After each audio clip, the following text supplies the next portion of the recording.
हाँ क्या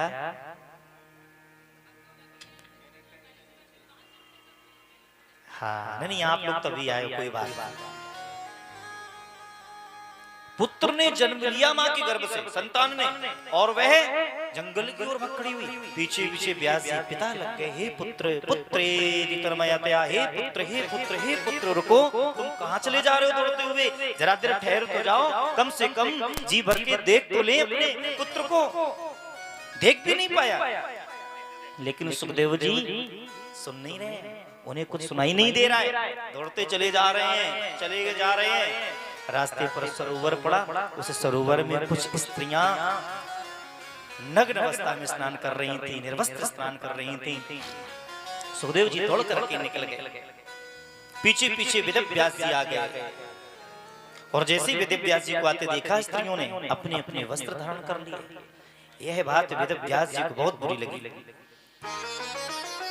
उन्हें खराब लगा कि देखो सामने से मेरा बेटा निकल गया, इन्हें कोई फर्क नहीं पड़ा, मैं बुजुर्ग वृद्धावस्था चौथेपन में, चौथेपन के सरोवर में यह वृद्ध डूब रहा है, जिसकी इंद्रियों ने काम करना बंद कर दिया है, शिथिल हो गए हैं इंद्रियां, हाथ पैर, उनको देख करके तुम अपने वस्त्रों को पहन रही हो, तुम्हें लज्जा नहीं आती?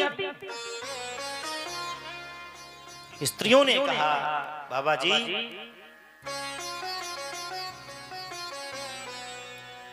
तुम्हारा जो बेटा निकल करके गया है ना,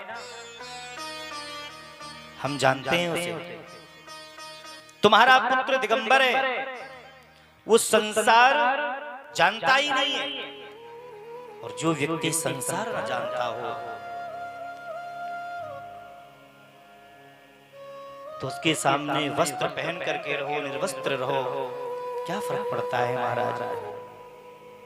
परे है तुम्हारा पुत्र स्त्री और पुरुष के भेद, तो बोलो उसके सामने वस्त्र पहन कर रहा जाए या निर्वस्त्र, कोई फर्क नहीं पड़ता। लेकिन आप जानते हो महाराज, आप जानते हो पुरुष और स्त्री में क्या फर्क है, इस संसार की माया को आप जानते हो, आप जानते हो कि स्त्री पुरुष में क्या फर्क है, इसलिए आपके सामने पर्दा हमें डालना पड़ा। इतना जब स्त्रियों के मुख से सुना मेरा वेदव्यास जी ने, वेदव्यास भी, ये व्यास जी का भी भगवान का ही अवतार है, 24 अवतारों में वेदव्यास जी का अवतार है। बात लग गई, लेकिन पुत्र मोह इतनी प्रबलता होती है, पुत्र मोह, मन नहीं माना, आगे फिर दौड़ करके गए। वृक्षों ने समझाया, हे व्यास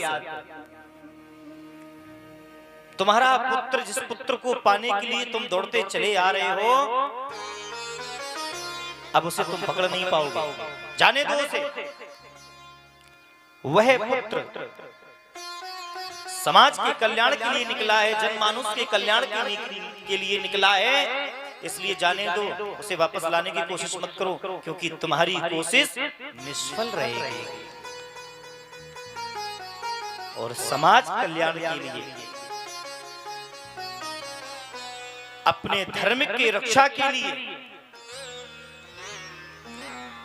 अपने देश की रक्षा के लिए, अगर हम अपने बेटों को तत्पर कर दें, उससे बड़ा सौभाग्य जीवन का कुछ हो नहीं सकता। अरे व्यास, तुम्हारा एक पुत्र जन कल्याण के लिए निकला, तो तुम पीछे दौड़ते चले आए रोते हुए।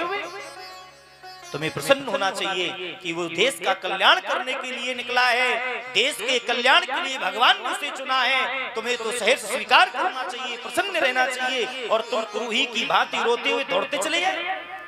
मुझसे पूछो, मैं एक साल में कितने पुत्रों को जन्म देता हूं, एक साल में कितने पुत्रों को जन्म देता हूं, और एक भी पुत्र अपने नहीं रखता हूं, सारे पुत्रों को समाज के कल्याण के लिए निछावर कर देता हूं। हमारा एक पुत्र निकल गया, तुम पीछे दौड़ते चले आए। वृक्षों ने जब ताने मारे, वृक्षों ने ऐसे वचन बोले, तो व्यास जी समझ गए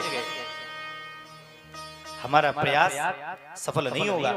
महाराज वेद व्यास जी वापस आ गए वहां से अपने आश्रम में। मन बड़ा उदास है, हृदय में शांति नहीं है।